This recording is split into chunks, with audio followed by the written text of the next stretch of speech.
اس طرح آپ دیکھ سکتے ہیں کہ اس کو سنواز بھی کہتے ہیں اور دھوپ گھڑیال بھی کہتے ہیں اس کو. بہت ہی خوبصورت ہے, مضبوط حالت میں ہے. وضو خانے کے ہمارے بالکل ہاؤس کے بالکل سامنے آپ یہاں پر مکہ مسجد میں دیکھ سکتے ہیں یہ دھوپ گھڑیال.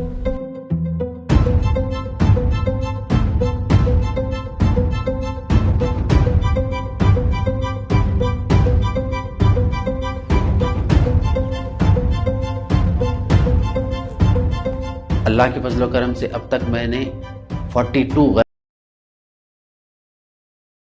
غیر آباد مسجدوں کو آباد کیا.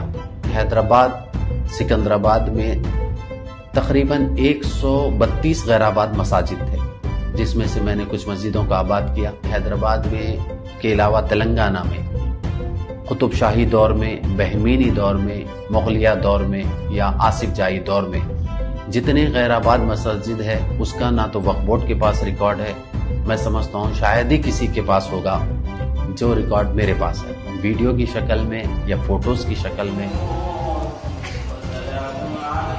موجودہ حالات میں ہمارے ملک میں مسجدوں کو مسلمانوں کو نشانہ بنایا جا رہا ہے اور طرح طرح سے پریشان کیا جا رہا ہے. تو میری ایک سوچ یہ بھی تھی کہ ان مسجدوں کا تحفظ کیسے کریں, اس کے وجود کو کیسے بچایا جائے. تو اس کے لیے میں مسلسل کوشش کر رہا ہوں.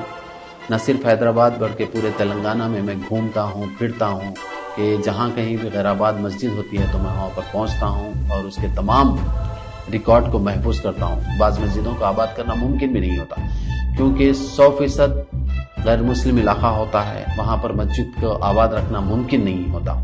تو ویسے مسجدوں کا میں ریکارڈ محفوظ کر لیتا ہوں. جہاں پر تھوڑی بہت ہماری آبادی ملتی ہے تو ان کی سپورٹ سے, وقف بورڈ سے کی مدد لے کر میں مسجدوں کو آباد کرتا ہوں. گورنمنٹ آف تلنگانہ کو, ہمارے مسلم قائدین کو کہوں گا کہ بھئی غیر آباد مسجدوں کی طرف بھی توجہ دیں تاکہ اس کا وجود مٹنے سے بچ سکے. حیدرآباد میناروں کا شہر ہے اور یہ بات ہمیشہ کے لیے قائم رہنے کے لیے ہم سب کو اس کے تحفظ کے لیے کام کرنا پڑے گا.